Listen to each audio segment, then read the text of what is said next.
Ladies and gentlemen, welcome back to Sohum Reactions. Peace, love, and positivity to you. Today's album request comes from Ben, who sent us U2's 8th studio album, Zooropa. This one was released in 1993, just 2 short years after Achtung Baby. If you'll note, and if you happen to be new here, I've actually reacted to 3 now with Zooropa, 4 studio albums from U2. We've checked out Unforgettable Fire, Achtung Baby, and The Joshua Tree. So today, Zooropa is going to be my 4th foray into this world. It has been super fruitful, a lot of fun, and U2, what I'm going to say about them, I'll keep it short and sweet here, but these guys, they know how to write songs. It shows up in all of their creativity, and it certainly shows up in their production. You're going to hear me spam production when it comes to U2. So may as well get out ahead of it right now. I'm super excited to check this out today. I guess a small note about the reaction. Ben requested that I remain silent during the songs, and I'll give my thoughts after each one of them play. So hopefully that's all gravy with you guys. Let's grab our drinks, grab our snacks, sit back and relax as we jump into the world of U2 together. This is Zooropa.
Just one thing I want to note here is we have a lot of electronic textures here.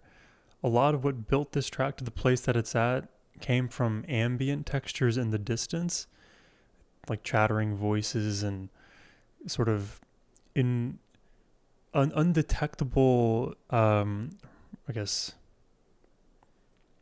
I don't know how to say it, undetectable instruments, even though you can hear the pitch emerge from them. And now here we are with this like watery guitar tone. It's all rather interesting. I don't know how to word it just yet.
Oh,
oof, okay.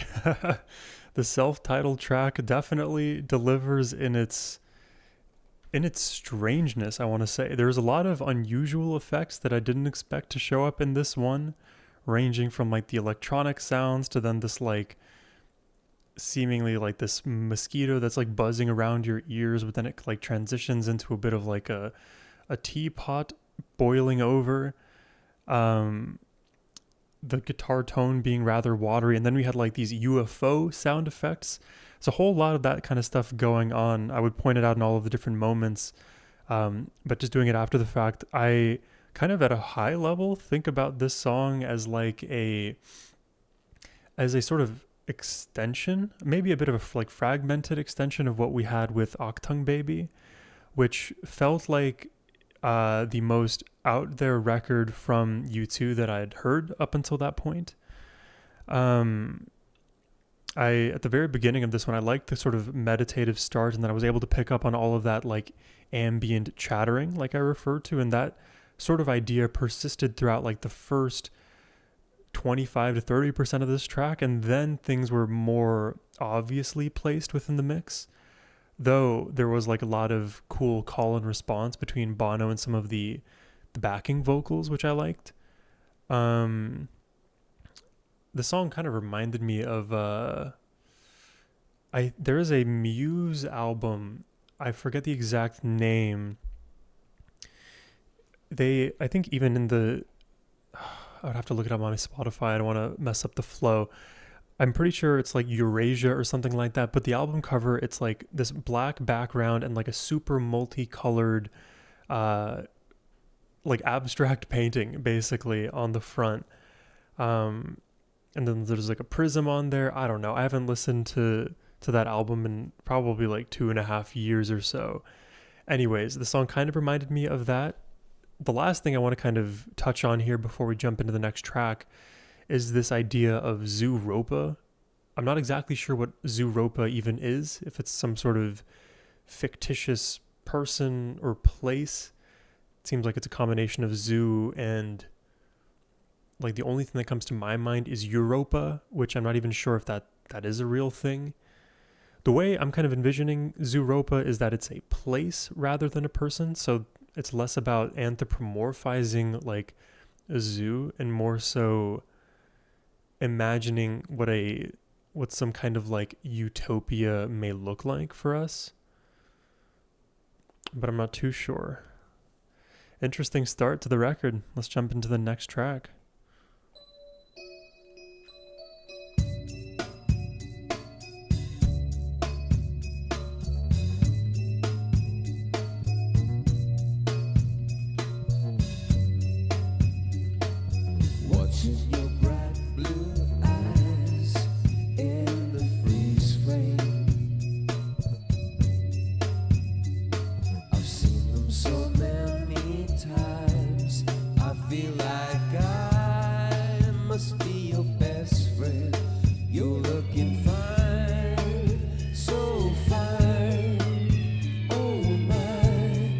Dressed up like a lovely day, oh baby face.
Babyface.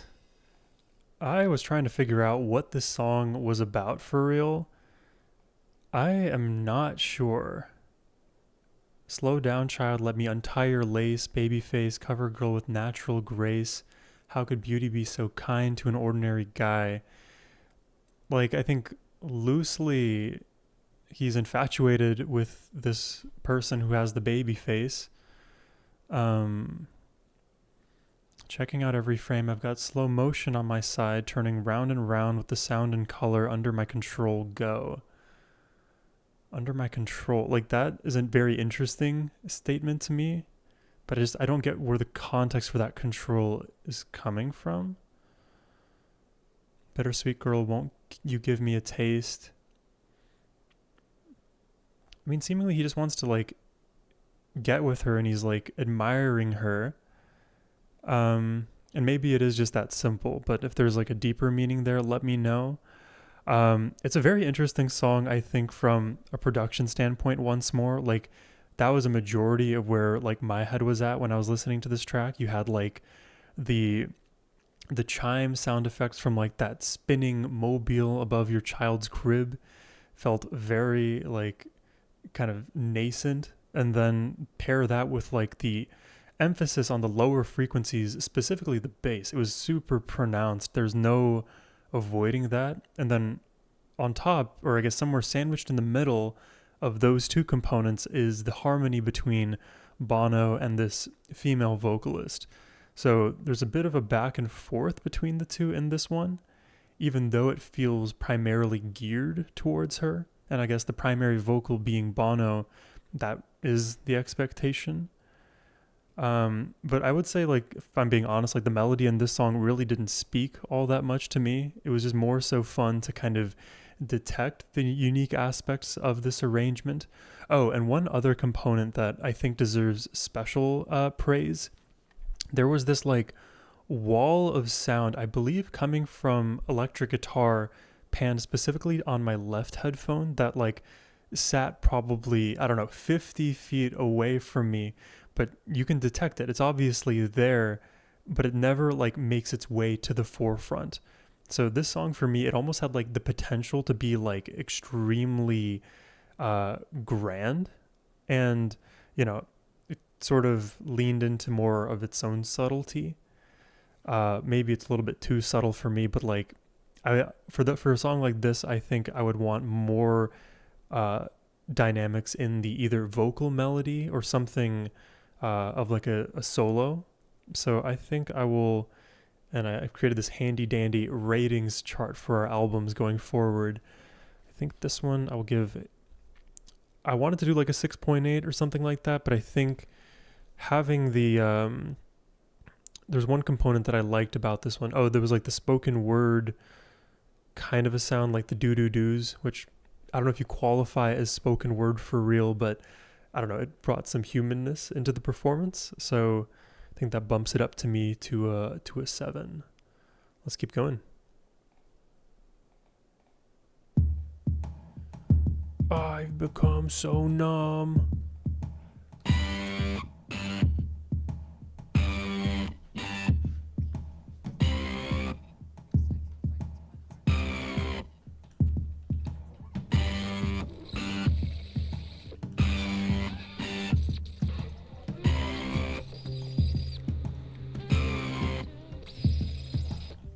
Don't move, don't talk, out of time, don't think, don't worry, everything's just fine. Just fine. Don't grab, don't clutch, don't hope for too much, don't breathe, don't achieve or grieve without living.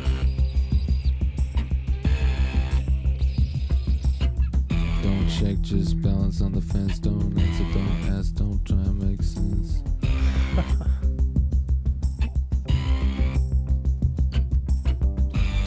But don't talk, don't run if you can walk, don't cheat, don't peek, don't miss the one beat.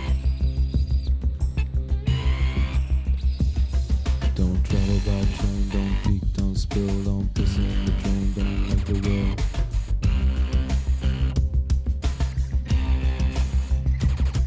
Don't feel like anything, don't compensate, don't die, don't call, don't come around late.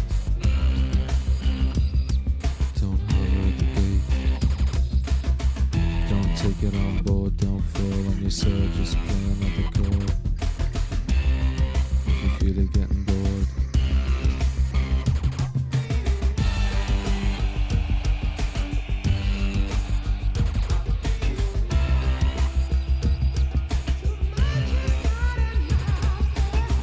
Don't change your brand, don't listen to the band, don't think, don't change your shit. Have another grade.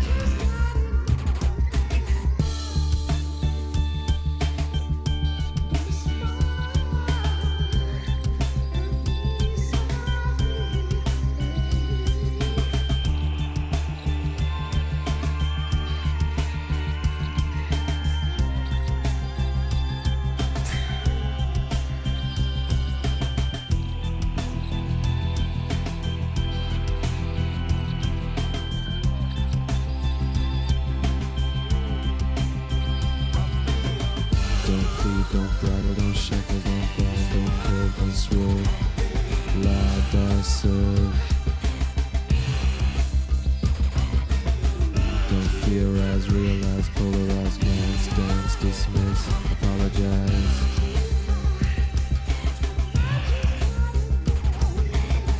Don't spy, don't lie, don't try, imply, detain, explain, start again.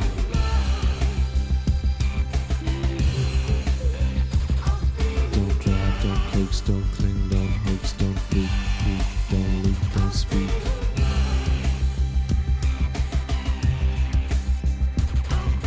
Don't project, don't connect, protect, don't expect, suggest.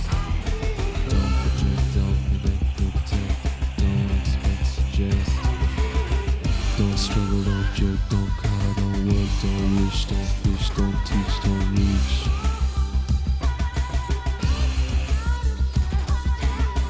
Don't borrow, don't break, don't fence, don't steal, don't pass, don't press, don't cry, don't feel. Don't touch, don't dine, don't suffer, don't rhyme, don't fantasize, don't rise, don't die. Don't project, don't connect, protect, don't expect, suggest. Don't project, don't connect, protect, don't expect, suggest.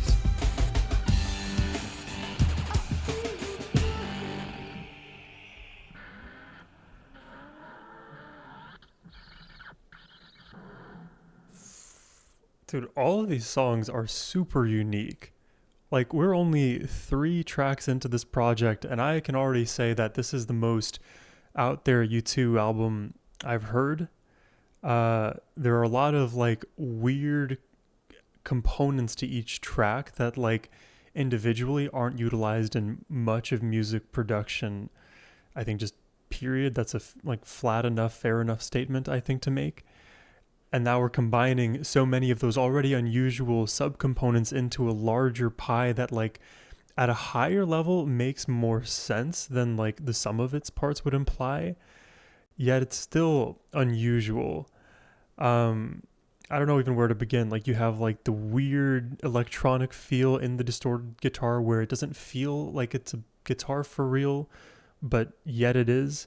Then you have like the radio static and like the almost like the white noise playing from like a television, but then it suddenly switches on into that like sports. I don't know. Someone's like watching some kind of sports game. Maybe the World Cup is on. I don't know. Then you have these like extremely trance like drums in the lows that aren't as, I want like, it's weird to say drums aren't as percussive, but like they almost feel like, if you guys have furniture, right, and you have to put those little furniture the soft pads at the bottom of each of the legs of your chair, for example, that kind of like softens the blow. It's almost like I've put a suppressor on a drum kit and then I'm asked to play all of the kick drum parts with that suppressor on, just kind of like muffling the sound. It's a pleasant one for sure, and it feels less percussive to me and more textural. But the weird thing about the texture is that it's a kind of dispersed sound. So it doesn't like cut you, it doesn't like hit you directly. It kind of like a bucket of water dropped on your head. It kind of flows over, even though it's more of a flattened punch. I don't know how to describe it. It's a weird texture, but I actually really like it. But I say it's weird because it's relative to everything else that's already combined in there in this mix. And I haven't even gotten to the vocals yet. But at a high level, I was reminded of this musical group Brockhampton. I really don't know how to describe them outside of just describing them as a musical group. They do a lot of like contemporary arrangements. They're probably worth checking out. I'd imagine there's some kind of Venn diagram between U2 fans and Brockhampton fans. I don't think I'm as well informed on the Brockhampton side of things to say for sure. But let's get to the vocals, man. The vocals were really interesting. Probably like the most out there component of everything I heard. Bono was as monotone as he could be with this sort of robotic rap like cadence. He's delivering things as though he's not human. It's not a conversation that's being had. It's more of like a delivery of machine code through human instruction. Like all of the, I have to go back to the lyrics here. All of the don't plead, don't bridle, don't shackle, don't grind, don't curve, don't swerve, then all the way to the end, don't wish, don't fish, don't teach, don't reach. It's all of this kind of monotone delivery, and I think matches perfectly well to the idea of like emotional detachment or numbness, which presumably that's what this song is about. And I think you can feel numb from a number of things. Numb from a number. You can feel numb from a number of things. Sometimes like there's so many emotions. Let's use the example of a relationship. There's so many emotions going on. You've been fighting for a week straight and now you're emotionally drained. You're emotionally numb. You're exhausted. That's one kind of numbness that can settle in, but it's usually just like you've redlined yourself, so you really need time to hibernate, recharge, and build your emotional pool back up again. And there's another kind of emotional numbness that sets in from, and which I think is more so what the song is getting at, is just a feeling of like existential overwhelm. Like if you think about society or how many things we are all responsible for day in, day out, like we have to get enough sleep, we have to keep our bodies physically healthy, we have to keep our brains mentally healthy, we have to spend time with friends, family, make sure our finances are in order, make sure that our hobbies are being properly explored, accessing our spiritual side, there's like 50 million things that like we already need to do. And then sometimes there's going to be a litany of things that we go about doing that draw away from our, you could say emotional pool of energy, but you could just call it energy pool in general. And when you sort of redline yourself in this way, then you don't have the appropriate balance anymore or the energy available to do the things that you know you need to do for yourself. Just as an example, I think I brought this up in a different reaction, either today or yesterday. The days blend in for me. But when it comes to having too much of a good thing, I think the issue comes when there's an imbalance because you're doing so much of this one thing. Like I spend, let's say, 8 hours yesterday practicing piano, but that prevented me from doing all of the other things that I needed to do. Respond to my texts, my emails, making sure that I'm fed and I cooked and I cleaned the apartment and go to the gym. And you can see like all of a sudden the constraint becomes time. And then if you're constantly, again, redlining yourself, you're going to feel numb at a certain point. None of the stimulus that you've been taking in is going to have the same proportional impact it once did, because your balance is all out of whack. It almost makes sense to like bake in for yourself time to just do nothing. And that's something that I need to get better at, to be honest, is like, instead of like going through all of the 20 million things that I could do, maybe just one day of a week or 2 days of the week, the weekend, whatever it is, truly reset so that when the onslaught hits you again, the barrage of life happens, then you won't go through it numbed.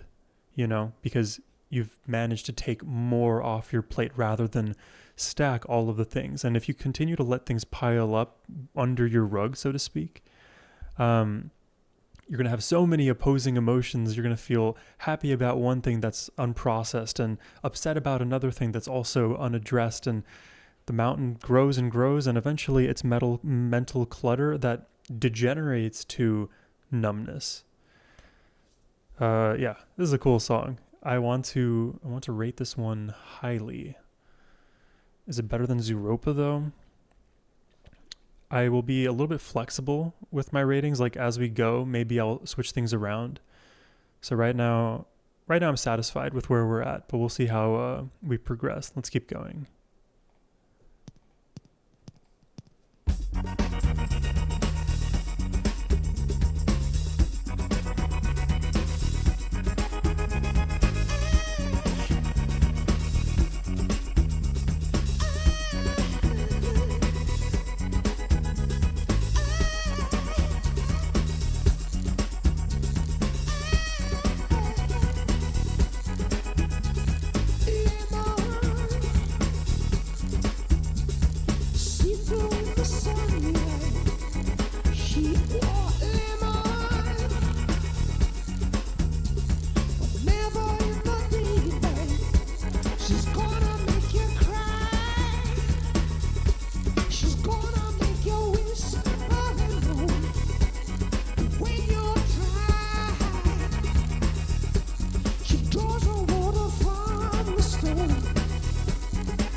a moving picture. Through light projected, he can see himself up close. Man catches color, man likes to stare. Turns his money into life.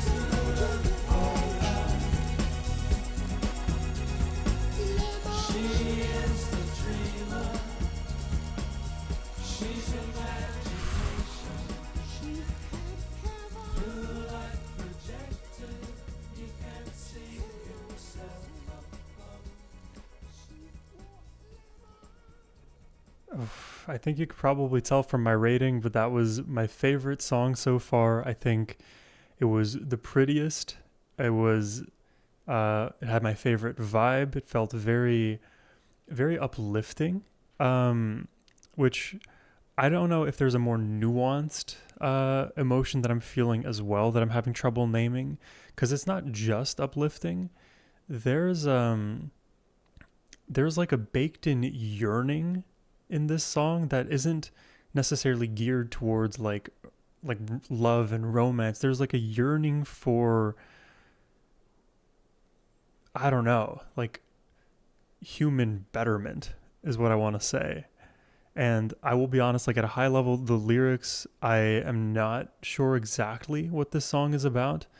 I tried to figure out, but I will probably gear most of my focus here on what aspects made this song as pretty as it did, as it was. First and foremost, Bono's vocals. He just killed it. Like as soon as he started singing, I immediately thought of like the sort of high vocal range like a Michael Jackson or Prince type might have. Bono has no trouble navigating that higher range. He's extremely controlled up there with his falsetto, which in my opinion is such a feather in his cap, because falsetto is already a very delicate place, and to remain balanced up there where it doesn't feel too shrill or too weak of a sound, it's a hard tightrope to walk, but he does so excellently. And he even transitions out of the falsetto in a moment. He gets full chest voice, gets a bit louder. That moment was extremely appealing to me. And then we were brought back into the world of the lofty falsetto with all of the layering and then the echo effects on his voice. I think the shining star here was Bono, and some other supplemental elements that helped him sound as good as he did, I think showed up in the simple piano melody that was supporting him throughout. You had this, there was a specific section, but I think there were synths throughout, but there was a specific section that I'm recounting where you had these shimmery synths just soaring in the sky of this mix, completely like overtaking any of the other elements that were present at that specific time. But it's interesting too, because this is such a dynamic song, because in the beginning I would have said more of the focus was on the movement in the bass melody, and then you think of like the massive reverb on the electric guitar. There's like a massive echo. I don't know. There's just like a lot of moving parts to really any U2 track. But this one was super fun to listen to. Very pretty. Yeah, I think it's my top song on the record so far.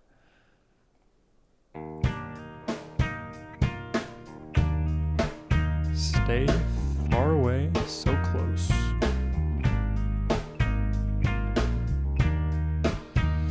Green light, 7-Eleven. You stop in for a pack of cigarettes. You don't smoke, don't even want to. Hey now, check your change. Dressed up like a car crash. The wheels are turning, but you're upside down. You say when it hits you, you don't mind.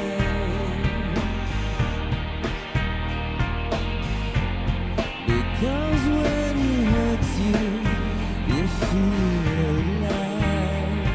Oh no, is that what it is?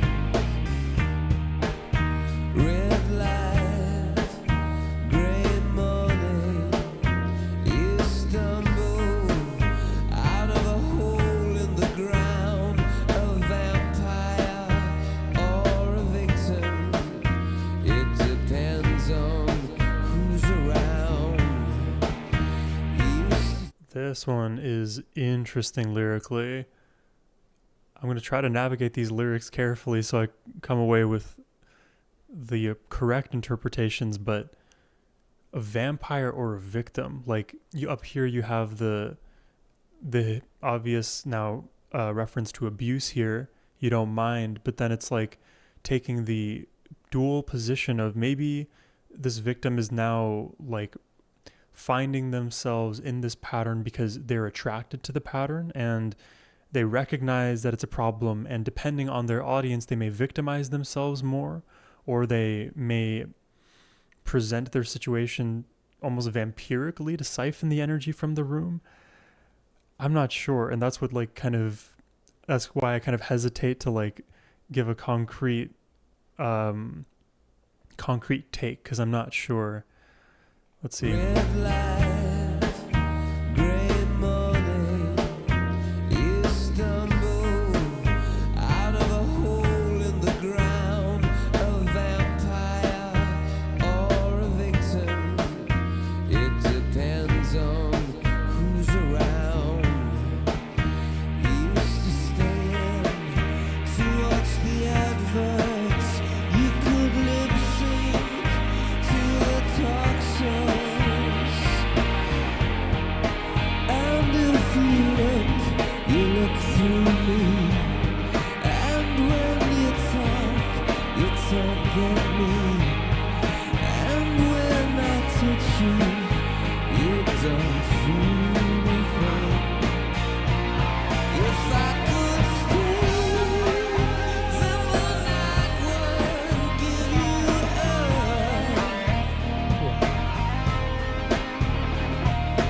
stay, and the day would keep its trust. Stay, and the night would be enough.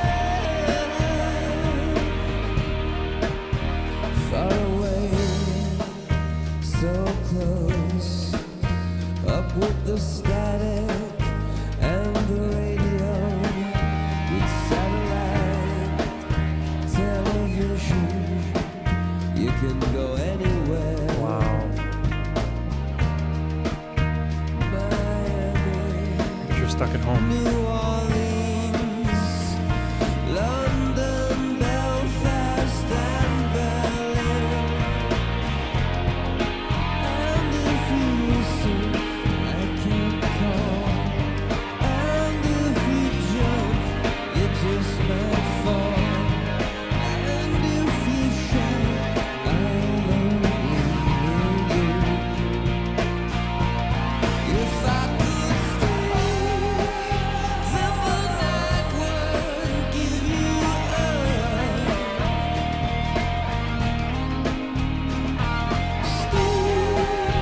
then the day would keep its trust. Stay with the demons you drown. Stay with the spirit I found. Stay, and the night would be enough.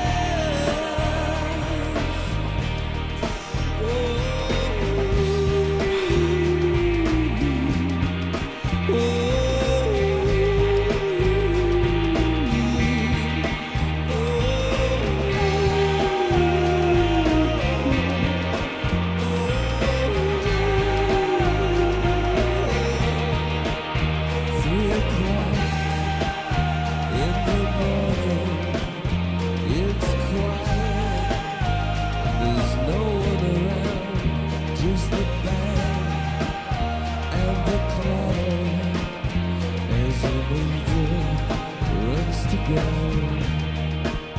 Just the band and the clatter as an angel hits the ground. Wow. That is probably the emotional punch of this album, at least so far. Heavy in the meaning, super emotional melodically. Bono's vocal performance was my favorite here. I think actually the back to back of Lemon and Stay probably showcase Bono's vocals uh, the most, at least in terms of his versatility and range. I liked hearing him break out into that belt and then immediately followed up by the falsetto. It just gave me chills right away. It's just so choice. I love his decision making when it comes to how much he wants to put his foot down on the gas or not. He really manages to like read the emotional air of the room, and the emotional air in this room is very heavy. It seems like the individual involved here, they're dealing with all kinds of trauma, all kinds of abuse. Of course, that's a terrible situation, and Bono's like trying to reach out to that person, but seemingly they are stuck in their cycle, and at a certain point they are almost numb to like stability. Weirdly enough, they're more attracted to or more familiarized with the emotional volatility, the massive swings up and down in their relationship. So when they're presented with something that is more even keel, more emotionally stable, all of a sudden that is not having the, let's say, impact on that person that you would like it to like kind of have them see that, hey, there's a life outside of this abuse. Because it's almost like, to rope in the other song, Numb, they are emotionally numb to the point that nothing is going to move them. Even with your most earnest attempts, it's almost like they're trapped in that pattern. That's kind of what it seems like to me. And then the final lyric in this song, just my God. Should I read from here? 3 o'clock in the morning, it's quiet, there's no one around, just the bang and the clatter as an angel runs to ground. Just the bang and the clatter as an angel hits the ground. Like, angels are people in this world who exhibit just pure innocence. Angels, they're there to save us, but oftentimes they need our saving too. And to see an angel suffer is just one of the worst things ever. If you are like an empath, I would consider myself an empath.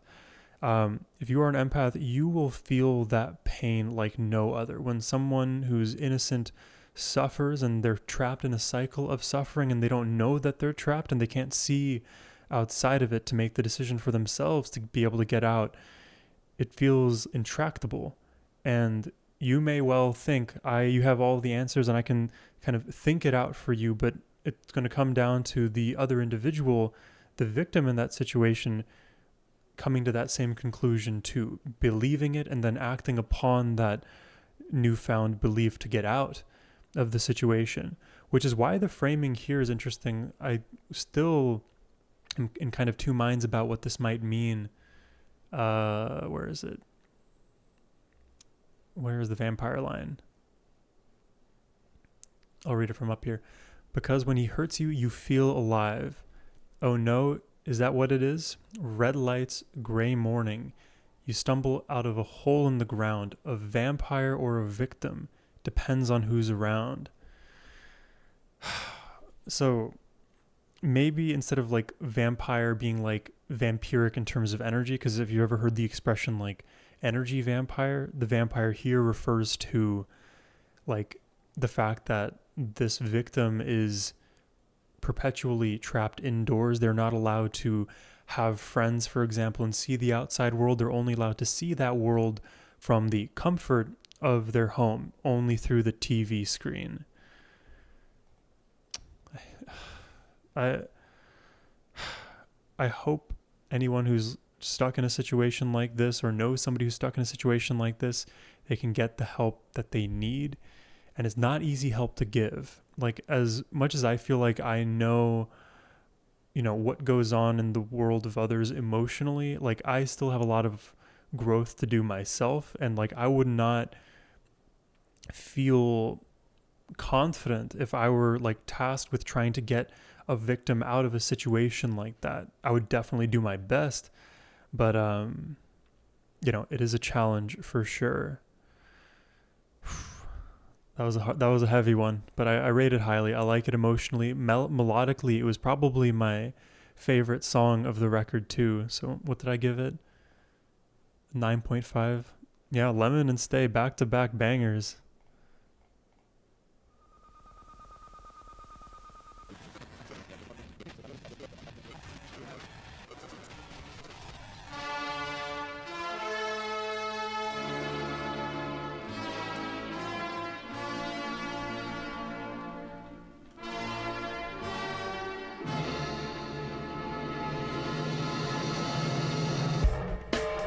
Ooh.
Who is Daddy in this?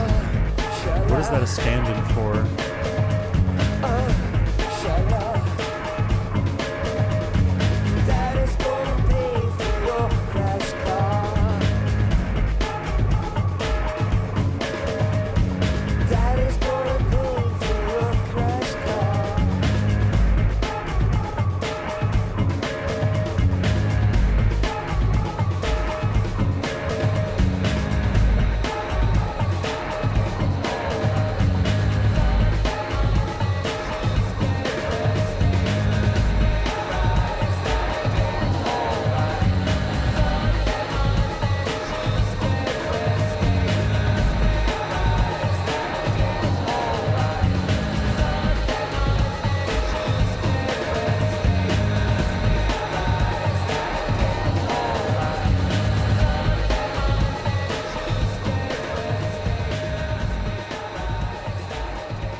trying to wrap my brain around this song.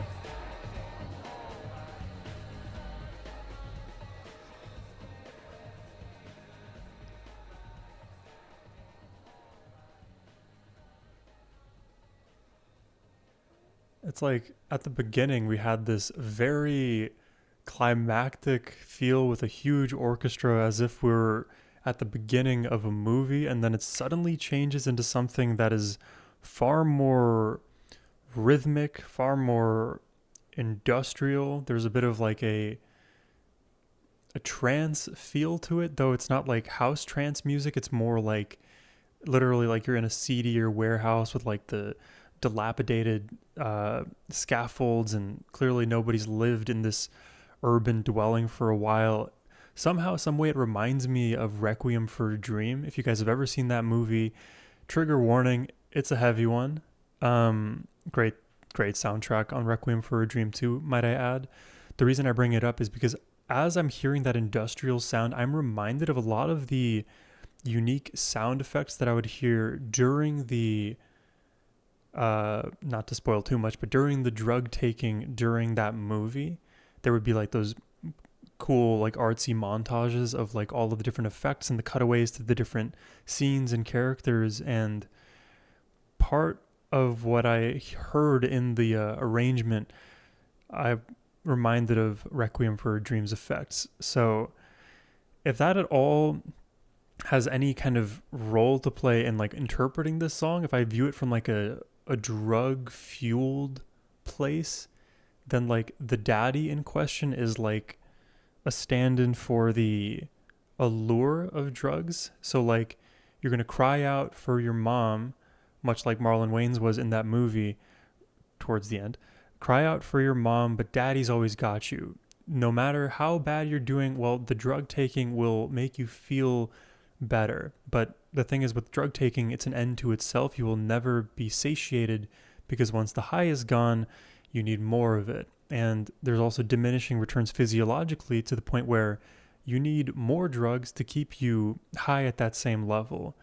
It's one of the reasons why it's just not worth really ever starting, even though like that first hit may be so addictive and now you're chasing that dragon forever. There you go, you're chasing the dragon forever. It's unfortunately what happens to your chemistry. So I think it may be about that. Maybe it's just about like a general daddy, someone who like is on the surface meant to take care of you, but then through their actions, through the things that they like are able to provide for you, are actually not looking out for your best interest. They may value you feeling good in the moment. You have that like hit of dopamine or that hedonistic pleasure, but when it comes to like actually helping to deliver you a fulfilling life, they aren't doing that, which is the sort of the paradox of the daddy. But daddy's with you wherever you are. He's a reliable one. He's a comfort. He's your best friend. He'll hold your hand right up to the end. But daddy's going to pay for your crashed car. Maybe I should have started with that line. It's a very visceral one. The self-titled for the song. It's like he knows it's going to crash is the thing. But hey, get in the car anyways, you know? Reminds me of a song. This is a deep pull, but if you guys listen to Hopsin, that's a rapper, Hopsin. He has a song called, I think he's two songs, but the original is called Chris Dolmeth. That's CHRIS space DOLMETH. So you can, together it's crystal meth. And then I think he also then converted that song into an ill mind. If you guys know what I'm talking about, then, leave it in the comments. But I think that's the interpretation I'm going to go with for this track. Did I rate this one? I did not yet. I think just for the Requiem for a Dream pull alone, I would rate this somewhere in the 8s, I think. It's around Numb, to be honest. They're both unique in that regard. I'll probably give them the same rating here. All right, let's keep it going, guys.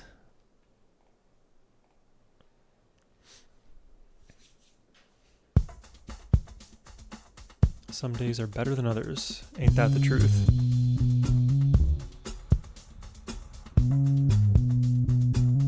2 days ago. I had an awful day today. Doing stellar.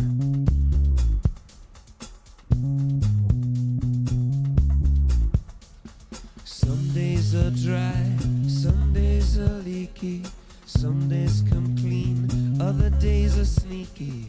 Some days take less, but most days take more. Some slip through your fingers and onto the floor. Some days you're quick, but most days you're speedy. Some days you use more force than is necessary. Some days just drop in on us. Some days are better than others. Some days it all adds up, and what you got is enough. Some days are better than others. Some days are sleeping, other days sloppy. Some days you can't stand the sight of a puppy. White, but you think you're a brother. Some days are better than others. Some days you wake up with her complaining. Some sunny days you wish it was raining. Some days are sulky, some days have a grin, and some days are bouncers and won't let you in. Some days you hear a voice taking you to another place. Some days are better than others.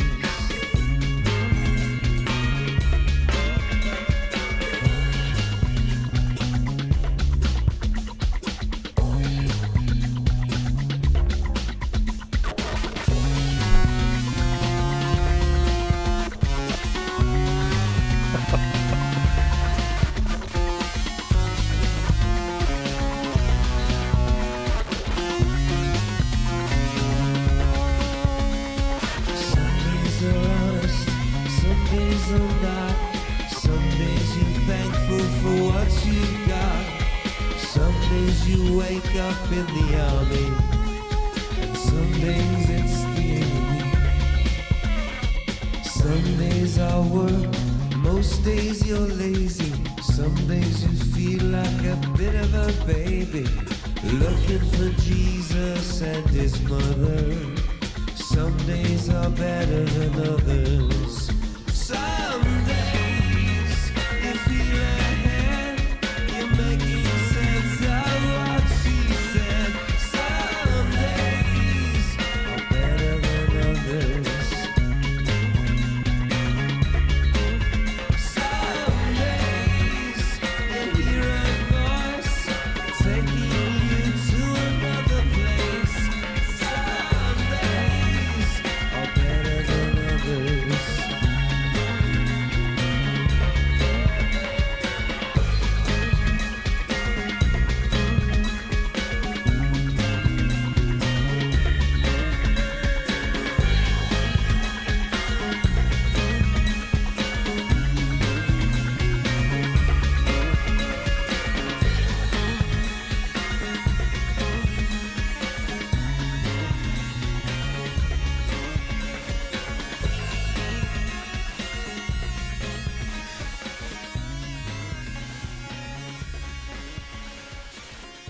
These effects, man, are throwing me. Like that huge glitchy sound we heard ripping through the track.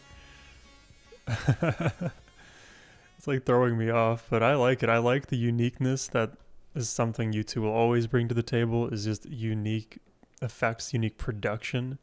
And of course, like I don't think I've really mentioned it since the beginning of this reaction, but I love all of the gradual transitions from moment to moment in these U2 tracks. It still manages to be the case in Zooropa.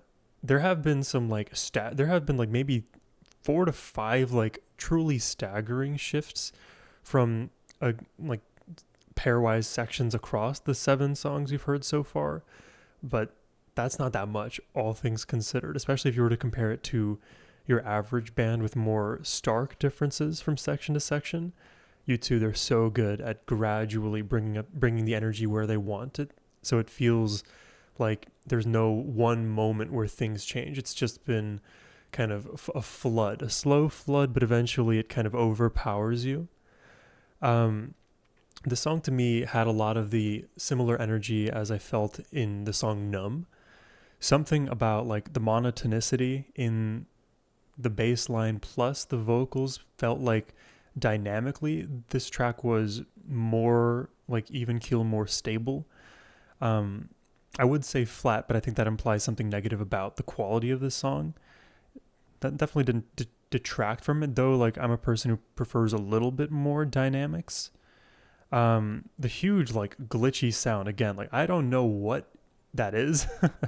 Is it a guitar? If so, how did he get his guitar to sound like that? The Edge manages to find ways to like convert that instrument and just into just like a wave form instrument rather than specifically a string instrument. There's just so much that he probably can shed light on, that if I had a sit down chat with him, I would definitely pick his brain about. So I think overall this song was not as melodically interesting to me, but most of the sauce for me is in the lyrics and the meaning, which I think is a pretty clear cut one this time around. The variability of life, some days being up, some days being down. We've all been there. We're all going to be there again. No matter how grounded we are as individuals, that's just kind of the way life is. Whenever you think you've got it all sorted out, oh boy, life is going to humble you right quick. But something that's a bit of a more nuanced position that I hold about your days, I guess you can say, is the fact that when things are going poorly, let's say my 8 a.m. to 11 a.m. block, that 3 hours of time went terribly. For me, like I'll film videos in the morning, I'll film videos in the afternoon. Hell, I'll even film videos at like 2 a.m. Depends on my schedule. But let's say my like early filming block doesn't go well. I'm trying to like do my intro and I get stuck on the intro for like 30 minutes. Nothing's coming out right. I feel like I sound tired and not engaged, and that may detract from my mood, or maybe I get some bad news or an external stressor impacts me. Those 3 hours may have been problematic for a whole host of reasons, but that doesn't necessitate that the rest of your day follow that same trajectory. You can allow it to, and you can kind of let that momentum bring you down to a hellish place by the time you go to bed, or because you allowed it to get there, you don't even fall asleep for real. Or you can kind of take stock of where you're at 11:01 a.m. and say, the last few hours were trash for me, and what I'm not going to allow to happen is let the rest of my day suffer just because of things going poorly now.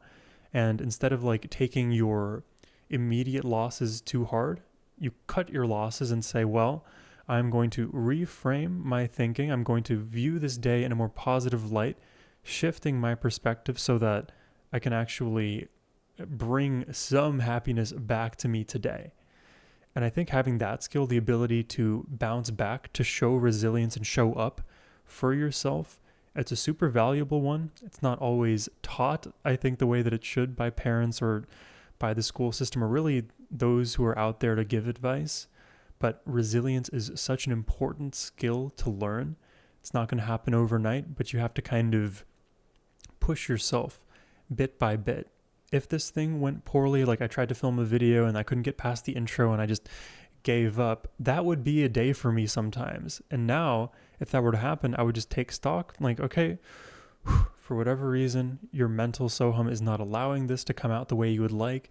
Take a step back, spend 5, 10, 15 minutes doing anything else, and then bring back the energy that you had before all of the negativity kind of rolled its way in. And the same way that negativity can breed negativity, so too can positivity.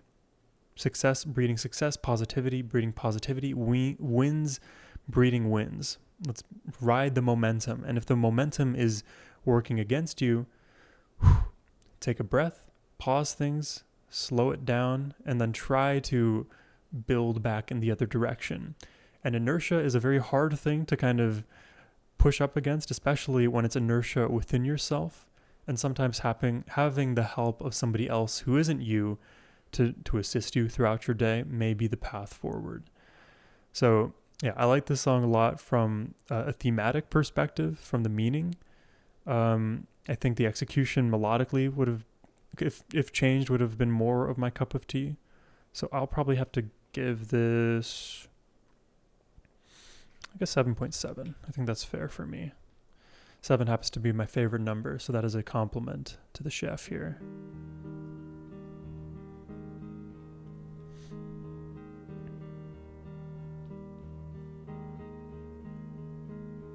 I have a lover like no other. She got so sweet soul, and she teach me how to sing. Shows me colors when there's none to see. Gives me hope when I can't believe that for the first time I feel love. I have a brother when I'm a brother in need. I spend my whole time running. He spends his running after me. When I feel myself going down, I just call and he comes around. But for the first time I feel love.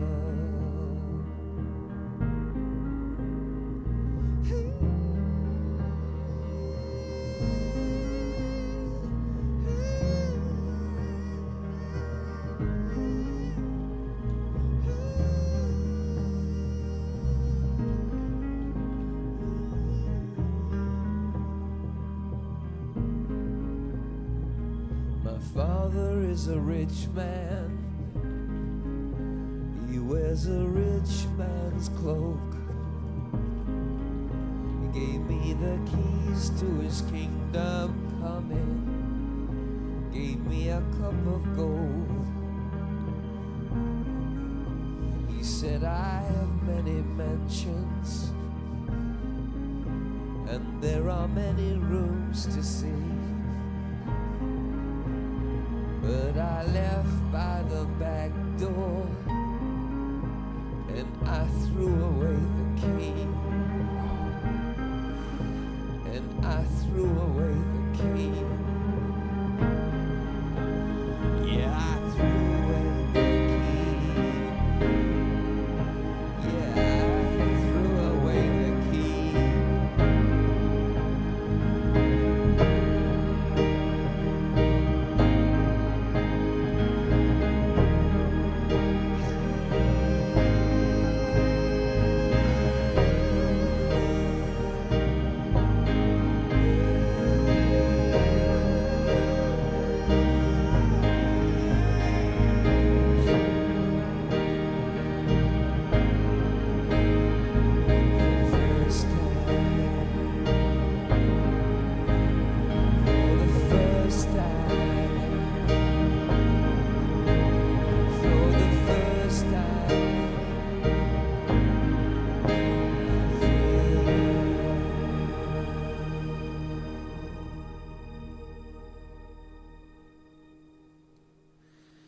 Wow, that was probably like the most reserved track we've heard on the record thus far. Very solemn song.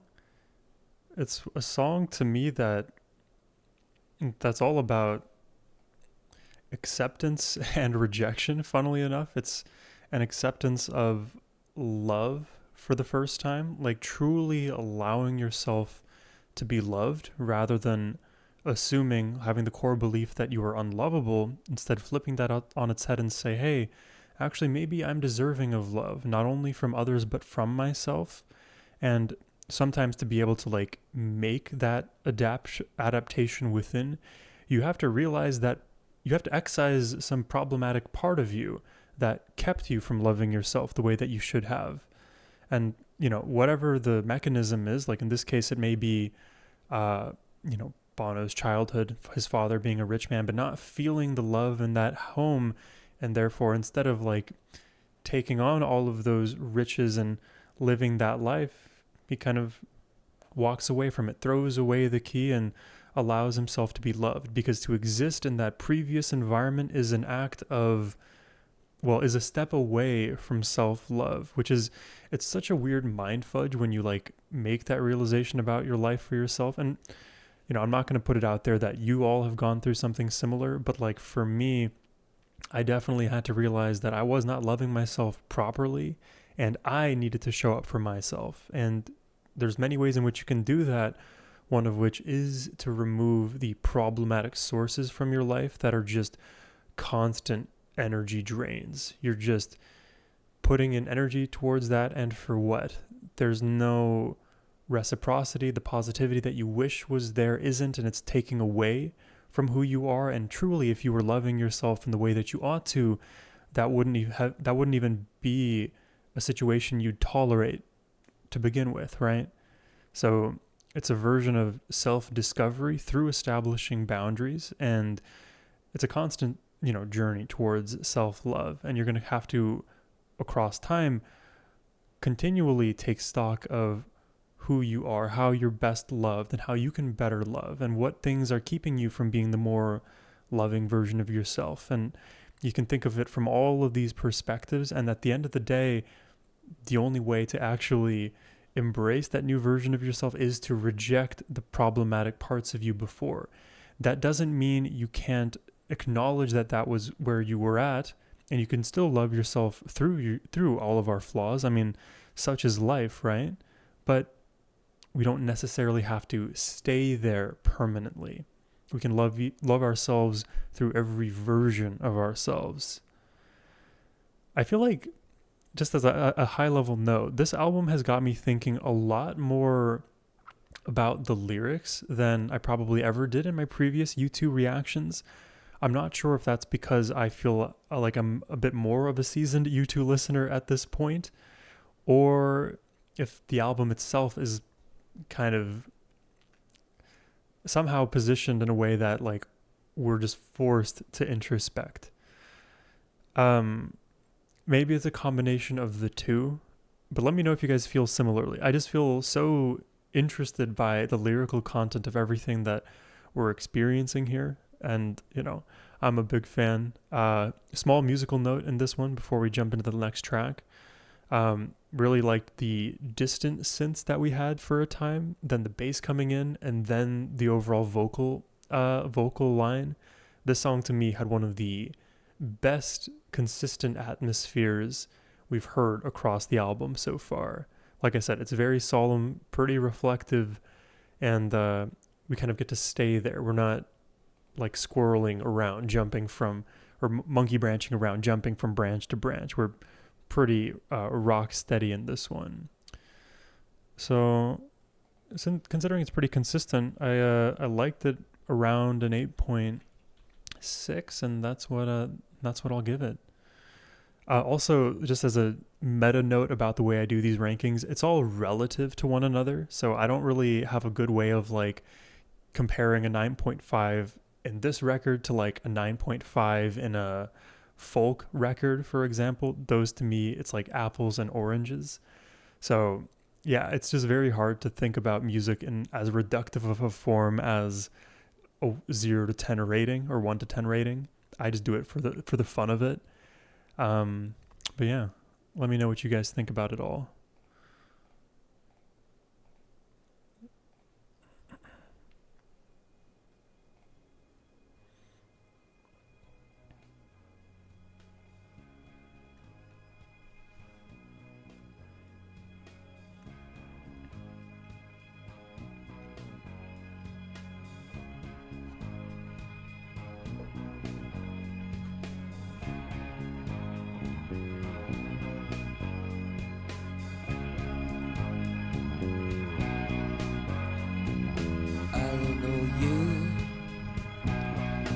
You don't know the half of it.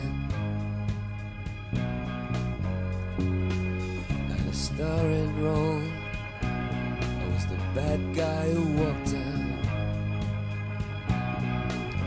They say be careful where you aim, 'cause where you aim you just might hit. You can hold on to something so tight, you've already lost it.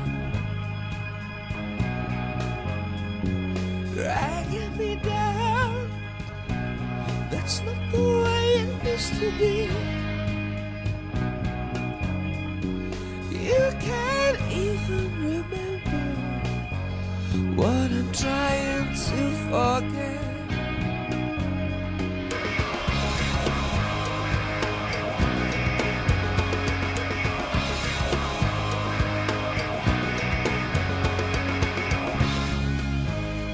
It was a dirty day, dirty day.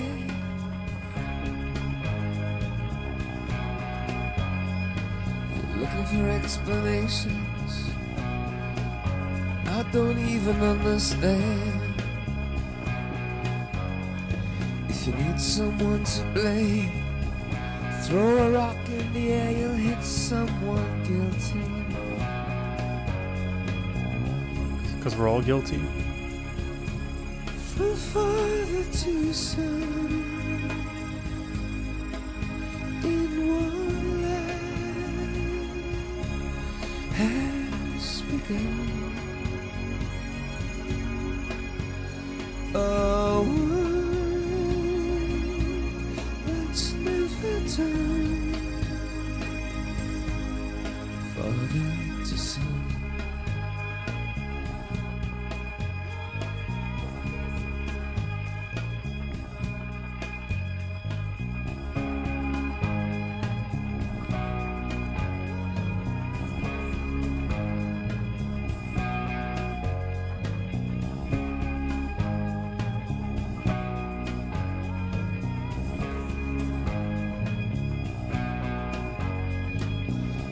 Get it right, there's no blood thicker than ink.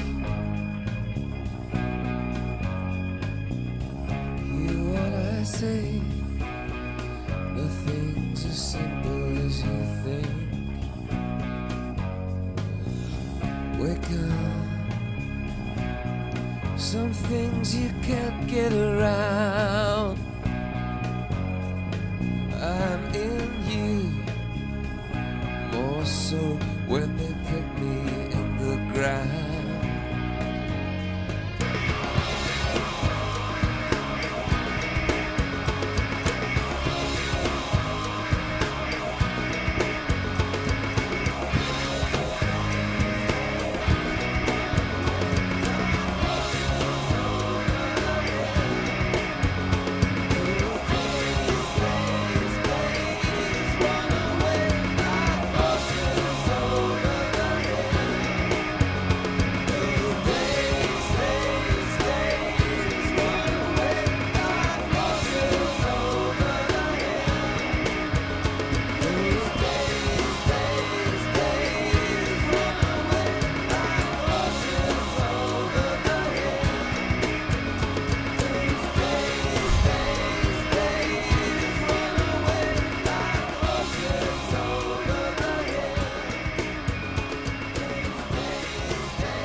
Having a blast trying to figure out these songs.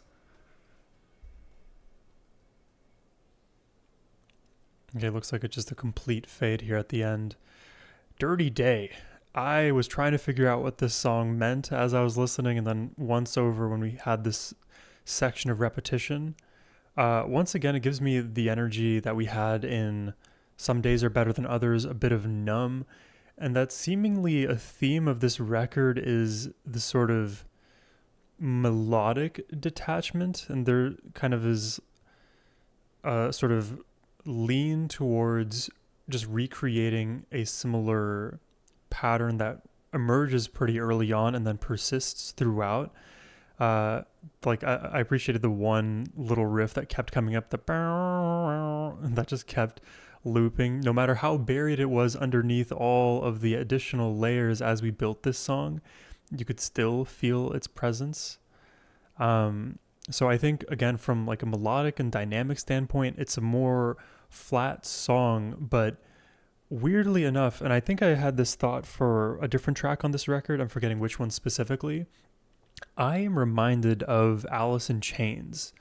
And now, if you know Alice in Chains, they're heavy grunge, they go crazy, they start screaming, the riffs are more metal.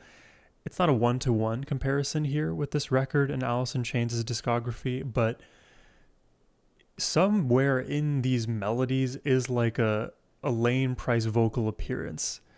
In terms of the delivery, where there's a bit of that angst, I think there was a few harmonies in a previous track where there was a, like if I play on my piano like C and C sharp at the same time, there's a bit of dissonance that you pick up on, right? In grunge music, that can be the exact thing you want to hear to make a moment feel more emotionally ambiguous. And then, of course, you can go into your heavier power chords or do whatever crazy Phrygian stuff you'd like. We're not going that far here with U2. Somehow, though, I'm getting this like just sunken in atmosphere. There's a grittiness, there's like a overall dark cloud over this record that I felt like at the beginning we were going to do more of a whimsical thing, and then somehow things have just become more just grayer. I hope that makes sense. In terms of my attempt at interpreting Dirty Day, I was trying to read into the father and son thing, like something about maybe generational trauma, but then what I think matters more is the abstract understanding of if you can reach the conclusion in your life that not having all of the answers is an okay answer, that can save you a whole lot of mental anguish. Because if you think about generational trauma, you may want to psychoanalyze your entire childhood, every single decision you've ever made up until your adulthood into your present moment. You could really do it. And I've attempted to do it. I know so many people who are out there who do it. It is important to introspect, don't get me wrong, but there comes a point too where sometimes the solution you're looking for, the answer you're looking for, it's just not going to be out there in the way that either A, you want to hear it, or B, will understand it, or C, you may just unfortunately never get certain answers. If it's intractable, what are you going to do? Allow yourself to live in that cognitive dissonance where you're just uncertain and that uncertainty guides your life? That to me is a very Sisyphusian approach to living life, because now you've always baked in, oh, I have this difficulty and I can't explain it, and because I can't explain it, I can't do something about it. And my point here is, well, you can address the behaviors that you find problematic without necessarily understanding the underlying mechanism. As an example, if you're extremely quick to anger, well, you may want to know why you're quick to anger.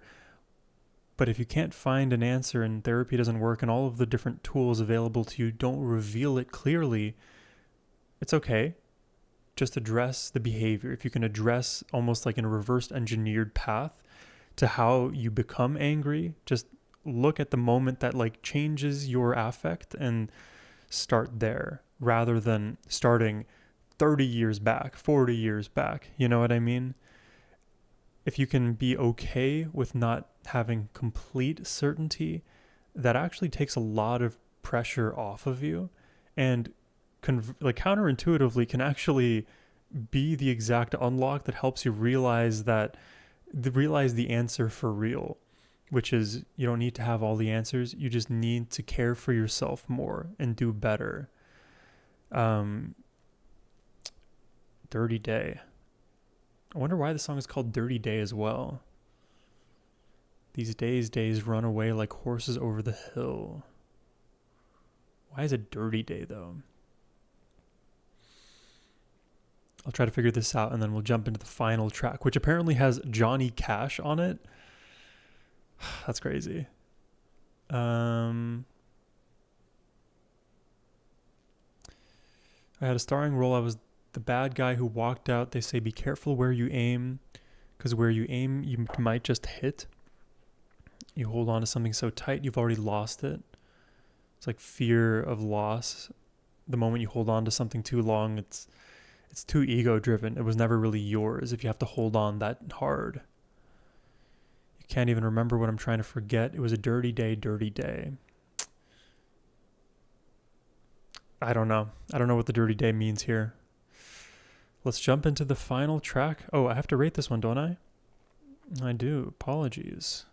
Da-na-na-na. This one, I think it's right at where, right around where First Time was, but right above Numb. Okay.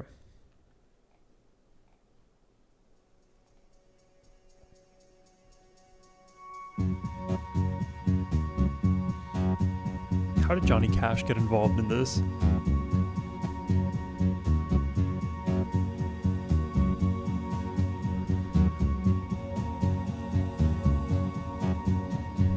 I went out walking through streets paved with gold, lifted some stones, saw the skin and bones of a city without a soul. I went out walking under an atomic sky, where the ground won't turn and the rain it burns like the tears when I said goodbye. Yeah, I went with nothing but the thought of you. I went wandering.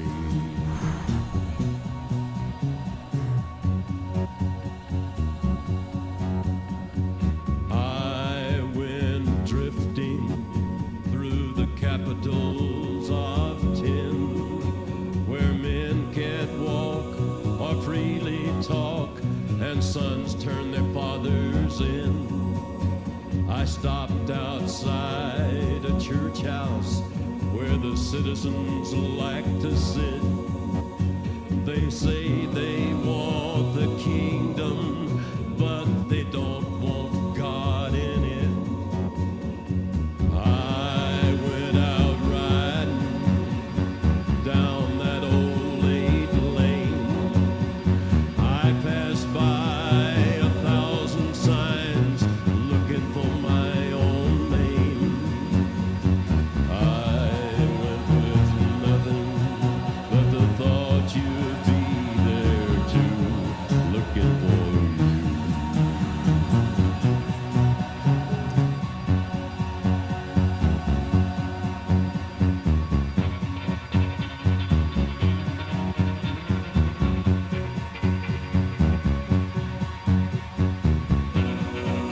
I went out there in search of experience, to taste and to touch and to feel as much as a man can before he repents.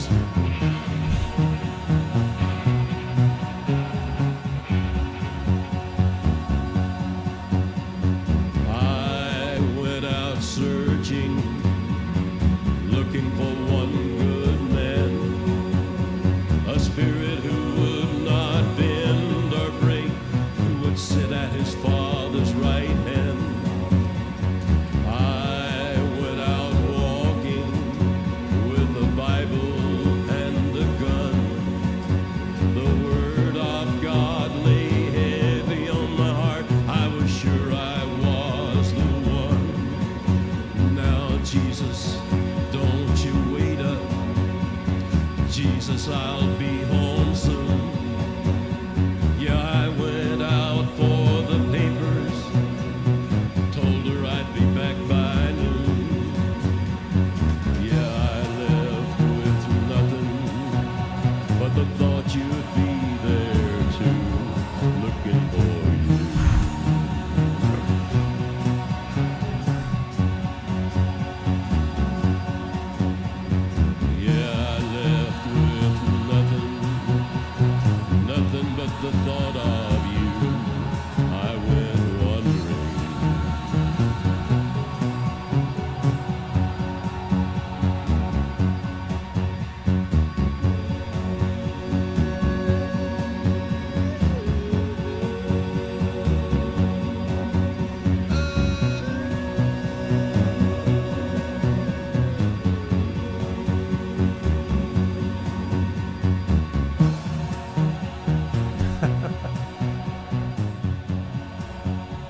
was it.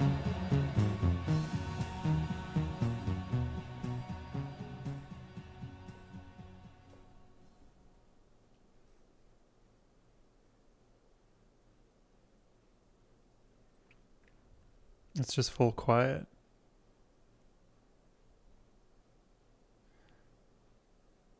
There's a minute of runtime left here on the Spotify.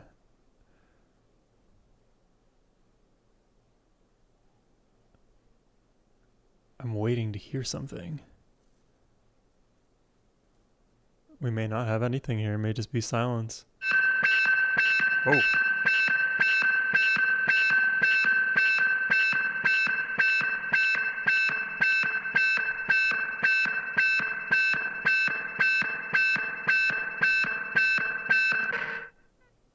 Oh, okay. Some blaring alarms to end off the album. My goodness. Whoa. The Wanderer. That was probably the most spiritual feeling song on this record. Perfect to have Johnny Cash singing on it.